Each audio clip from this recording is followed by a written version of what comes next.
2014 সাল থেকে দিল্লিতে ক্ষমতায় ছিল আপ, আর বিজেপি দিল্লি থেকে ক্ষমতাচ্যুত হয়েছে 1998 সালের ডিসেম্বর থেকে। তারপর আর রাজধানীতে ক্ষমতায় ফিরতে পারেনি। কিন্তু দিল্লি যে রাজ্যগুলির সঙ্গে সীমান্ত ভাগ করে, সেই হরিয়ানা, উত্তরপ্রদেশ ও রাজস্থানে ক্ষমতায় রয়েছে বিজেপি। কোথাও একাধিকবার সরকার গঠন করেছে, কোথাও কংগ্রেসকে হারিয়ে ফের ক্ষমতায় এসেছে। 27 বছরের খরা কাটিয়ে দিল্লি বিধানসভায় ফের বিজেপি, যেন 16 কলা পূর্ণ হলো। ঘটনাচক্রে গত বছর 5ই অক্টোবর হরিয়ানা বিধানসভায় নির্বাচন হয়েছিল, যার ফল ঘোষণা হয়েছিল 8ই অক্টোবর। দিল্লির ক্ষেত্রেও সেই 8 তারিখেই জয়ের স্বাদ পদ্ম শিবিরের। তবে মাসটা আলাদা। দিল্লির প্রাক্তন মুখ্যমন্ত্রী তথা আম আদমি পার্টির আহ্বায়ক অরবিন্দ কেজরিওয়াল নিজেই পরাস্ত বিজেপির প্রার্থীর কাছে। বিজেপির প্রার্থীর থেকে 4089 ভোটে পরাজিত অরবিন্দ কেজরিওয়াল। নয়াদিল্লি আসনে বিজেপি প্রার্থী পারভেশ সাহিব সিং এর প্রাপ্ত ভোট 30,088। আপ প্রার্থী অরবিন্দ কেজরিওয়ালের প্রাপ্ত ভোট 25,099। এই আসনে তৃতীয় স্থানে কংগ্রেস প্রার্থী সন্দীপ দীক্ষিত। কংগ্রেস প্রার্থীর প্রাপ্ত ভোট 4,568। सारे दिल्ली वासियों को बहुत बहुत बधाई देता हूं और मैं धन्यवाद करता हूं। और इस जीत का श्रेय हमारे प्रधानमंत्री मोदी जी को जाता है। हमारे सामने चुनौतियां रहेंगी, मगर उसी के साथ में एक हमें एडवांटेज भी रहेगा कि प्रधानमंत्री मोदी जी का साथ मिलेगा और दिल्ली में बहुत सारे काम कर पाएंगे। दिल्ली की जनता को ग्राउंड पे फर्क दिखाई देगा। दिल्लीर उपमुख्यमंत्री मनीष सिसोदिया जंगपुरा विधानसभा आसने आपेर प्रार्थी छिलेन। ताकेও পরাজয়ের স্বাদ পেতে হলো। আপের শক্ত ঘাঁটি হলেও বিজেপি প্রার্থীর থেকে 675 ভোটে পরাজিত মনীষ সিসোদিয়া। বিজেপি প্রার্থী তরবেন্দর সিং মারোয়ার প্রাপ্ত ভোট 38,859। এখানেও তৃতীয় স্থানে কংগ্রেসের ফরহাদ সুরি। কেজরিওয়ালের জেল যাত্রার পর মুখ্যমন্ত্রীর আসনে বসা অতিশী অল্প সংখ্যায় জয়ী।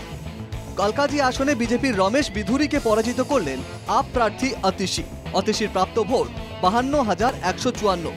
বিজেপি প্রার্থী রমেশ বিধুরি 3,521 ভোটে পরাস্ত। কংগ্রেস প্রার্থী অলকা লাম্বা তৃতীয় স্থানে। কেন্দ্রে সরকারে থেকেও এনডিএর হাতে না থাকা দিল্লির মসনদ নিয়ে খামতি যেন দূর হলো 8ই ফেব্রুয়ারি।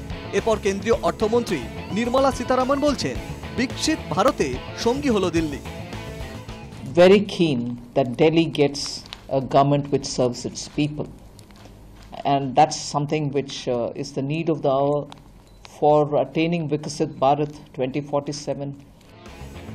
কংগ্রেস সাংসদ প্রিয়াঙ্কা গান্ধীর দাবি, দিল্লিতে পরিবর্তন চেয়েছিল মানুষ। People wanted change. They were fed up of the way things were and they wanted change. I suppose they voted for change. My congratulations to all those who have won, and for the rest of us it just means we have to work harder and বিরোধী হয়েও সেবার কাজ জারি থাকবে, বার্তা দিল্লির প্রাক্তন মুখ্যমন্ত্রী অরবিন্দ কেজরিওয়ালের। अब जो जनता ने हमें निर्णय दिया है, हम न केवल एक कंस्ट्रक्टिव ऑपोजिशन का रोल निभाएंगे, क्योंकि हम राजनीति में कोई सत्ता के लिए नहीं आए। हम राजनीति को एक ज़रिया मानते हैं जिसके ज़रिए जनता की सेवा की जा सके, जिसके ज़रिए लोगों के सुख दुख में काम आया जा सके। मैं अपनी पूरी टीम का धन्यवाद करना चाहती हूँ, जिन्होंने बाहुबल, गुंडागर्दी, मार पिटाई का सामना भी करते हुए जमीनी स्तर पे मेहनत करी। मैं अपनी सीट जीती हूँ, लेकिन ये जीत का समय नहीं है, ये जंग का समय ही है। जंग जारी रहेगी भारतीय जनता पार्टी के खिलाफ, उनकी तानाशाही और उनकी गुंडागर्दी के खिलाफ।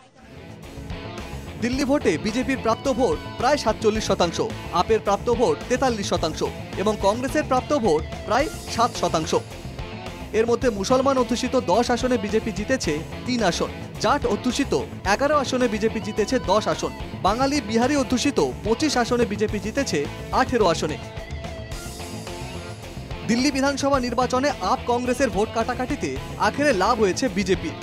এমন 10টি আসন হলো নয়াদিল্লি, মুস্তফাবাদ, জংপুরা, কস্তুরবা নগর, গ্রেটার কৈলাস, মালবীয় নগর, মেহরৌলি, সঙ্গম বিহার, তিমারপুর এবং ত্রিলোকপুরী।